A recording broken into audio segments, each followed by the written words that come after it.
देखो इस क्वेश्चन में हमको क्या दिया हुआ है, यहाँ पर हमको अल्फा इक्वल टू क्या दे दिया है, 1² प्लस 4² प्लस 8 का होल स्क्वायर प्लस 13 का whole square dot dot dot 26 का 19, यहाँ पर क्या देते हैं 19 का स्क्वायर प्लस 26 का होल स्क्वायर।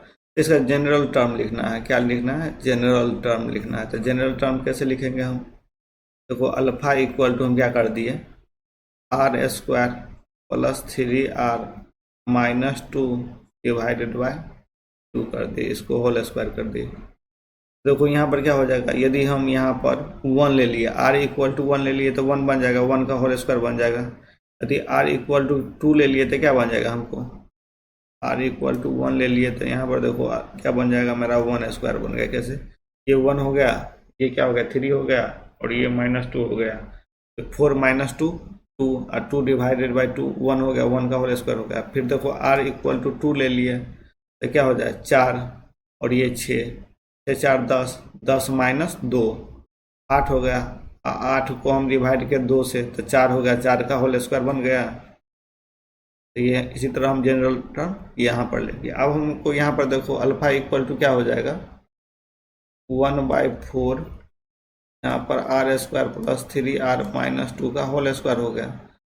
अब हमको यहाँ पर क्या कर रहा है क्वेश्चन में 4r माइनस बीटा करने के लिए, तो 4 अल्फा माइनस बीटा, तब 4 इस साइड मल्टीप्लाई कर दिए, यहाँ पर क्या करोगे समेशन करोगे, कहाँ से, यहाँ पर बीटा दे दिया है क्या n इक्वल टू 1 से लेके 10 तक। तो हमको यहाँ पर बीटा जिस तरह निकाले उसी तरह हमको अल्फा निकालना पड़ेगा, और 10 टर्म तक दिया हुआ है, यहाँ पर देखो अल्फा में दे दिया हमको अप टू 10 टर्म तक दे दिया। तो यहाँ पर भी हम r इक्वल टू क्या ले लेंगे 1 से लेके 10 तक ले लेंगे।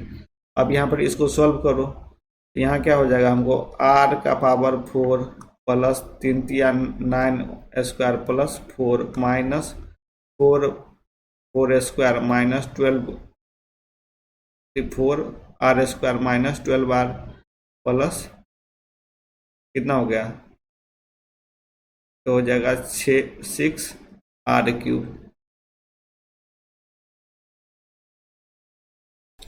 अब देखो इसको हम यहाँ पर हमको r4 दिया हुआ है, यहाँ पर लिखो r1 इक्वल टू 10, यहाँ पर क्या दे दिया r4 समेशन में। यहाँ पर देखो क्या r³ दिया हुआ था 6 बाहर कर दो, यहाँ पर r इक्वल टू 1 से लेके कितना तक 10 तक, ये r³ हो गया। अब यहाँ पर r² देखो 9 दे दिया है और -4 दे दिया, तो यहाँ पर हम क्या करेंगे 9r² माइनस 4r² हो जाएगा, तो यहाँ पर 5 हो जाएगा। तो 5 को कांस्टेंट को बाहर कर दिए, यहाँ पर r इक्वल टू 1 से कितना तक ले लो 10 टर्म तक ले लो, r² हो गया। उसके बाद यहाँ पर क्या हो जाएगा माइनस दिया हो ना, तो 12 माइनस ले लो, 12 टर्म इसमें माइनस लेके बाहर कर दो, और यहाँ पर summation of r equal to 1 से लेके 10 तक r हो गया। अब यहाँ पर एक 4 बचा कांस्टेंट टर्म, तो लिखो 4 को हम क्या कर दिए बाहर कर दिए, यहाँ पर r इक्वल टू 1 से लेके 10 तक, यहाँ 1 टर्म दे दो।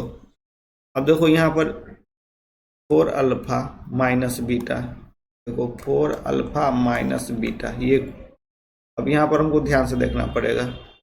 देखो यहाँ पर यदि हम बीटा कितना दिया हुआ है, हमको बीटा दे दिया है, बीटा इक्वल टू क्या दिया हुआ है, देखो बीटा इक्वल टू हमको क्या दिया है summation of n equal to 1 से लेके 10 तक, और n के पावर 4 दे दिया है। इसको हम सेम लिख सकते हैं, beta equal to r equal to 1 से लेके 10 तक r के पावर 4, रिजल्ट तो सेम निकलेगा। अब देखो ये और इसमें भी एक टर्म सेम आ गया है। हम इसको क्या कर रहे हैं बीटा माइनस करना है, तो ये टर्म तो मेरा कैंसिल हो जाएगा। यहाँ पर देखो beta equal to r equal to 1 से 10 तक आया है, समेशन में r के पावर 4 आया, इसमें भी दिया हुआ है, तो 4 अल्फा माइनस बीटा करेंगे तो ये टर्म मेरा कैंसिल हो जाएगा। अब यहाँ पर क्या हो जाएगा, वो टर्म मेरा कैंसिल हो गया, तब यहाँ पर लिखो 6, यहाँ पर क्या हो जाएगा हमको r इक्वल टू 1 से लेके 10 तक r³, यहाँ पर क्या हो जाएगा 5 summation of r equal to 1 से लेके 10 तक r², फिर यहाँ पर 12, यहाँ पर क्या हो जाएगा r1 से लेके हमको 10 तक r हो गया, फिर यहाँ पर 4 कांस्टेंट टर्म है, तब r1 से लेके हमको 10 तक 1 हो गया। अब इसको सॉल्व करो, इसका फार्मूला क्या होता है n³ समेशन में रहता है तो क्या होता है n into n plus one divide by 2, इसका होल स्क्वायर हो जाता है। यही n स्क्वायर रहता है तो क्या होता है हमको n plus one 2n plus one divide by 6 हो जाता है। समेशन ऑफ n रहता है तो क्या होता है n into n plus one divide by 2 हो जाता है। तो यहाँ पर n क्यों लिखा हुआ है ना, तो यहाँ पर क्या लिखेंगे, देखो यहाँ पर n का वैल्यू क्या दिया हुआ, लास्ट टर्म हो गया, यहाँ पर 10 दिया था 10 ले लो, और 10 प्लस वन 11 डिवाइड बाई 2 हो गया, इसका होल स्क्वायर हो जाएगा। इसी तरह 5 हो गया, तो यहाँ पर क्या हो जाएगा, हमको n स्क्वायर है ना, तो यहाँ पर देखो 10 हो गया, 10 इंटू 11 हो जाएगा, फिर यहाँ पर क्या हो जाएगा 2n यानी 20 प्लस वन 21 हो जाएगा, डिवाइड बाई 6 हो जाएगा। ओके, फिर यहाँ पर हमको -12 में क्या हो जाएगा, -12 में हो जाएगा समेशन, यहाँ पर क्या हो जाएगा n, देखो यहाँ पर क्या हो जाएगा हमको n, यहाँ पर क्या हो जाएगा हमको n कितना है हमको 10 और n प्लस वन यानी 11 डिवाइड बाई 2 हो जाएगा, ये हो गया। अब यहाँ पर कांस्टेंट टर्म यदि 1 रहेगा ना, यदि 1, तो यहाँ पर देखो n टर्म हो जाता है, क्योंकि हम कितना बार दिए, ये यहाँ पर कांस्टेंट टर्म है, r इक्वल टू 1 वैल्यू देंगे तो 1 ही बनेगा, 2 वैल्यू देंगे तो 1 ही बनेगा, 4 वैल्यू देंगे तो हम कितना बार दिए, हम 10 बार दे दिए ना, तो यहाँ पर n टर्म बन जाता है। तो यहाँ पर क्या हो जाएगा 4 इंटू 10 हो जाएगा। अब इसको सॉल्व करो, यहाँ से 5 हो गया, अब यहाँ से देखो यहाँ पर 2 पंचे 10, 2 तिया 6, 7 तिया 7 हो गया। तो यहाँ से मेरा देखो यहाँ से क्या हो गया हमको 6, 5 55 का होल स्क्वायर हो जाएगा, यहाँ से क्या हो जाएगा 5, यहाँ 55 हो गया इंटू 7 हो गया। अब यहाँ पर देखो यहाँ पर भी हो जाएगा हमको 12 इंटू 5। अब यहाँ पर क्या बचेगा हमको 40 बचेगा। अब यहाँ पर 5 कॉमन ले लो, यहाँ से क्या होगा 55 इंटू 6 हो जाएगा, तो यहाँ पर मेरा क्या होगा 30 और 3 33 330 हो गया। फिर यहाँ से हम 55 ले लेंगे तो 35 हो जाएगा, यहाँ पर भी -12 हो जाएगा और ये 40 हो जाएगा। अब यहाँ पर 55 हो गया, यहाँ पर क्या होगा 353 प्लस 40 40 हो गया।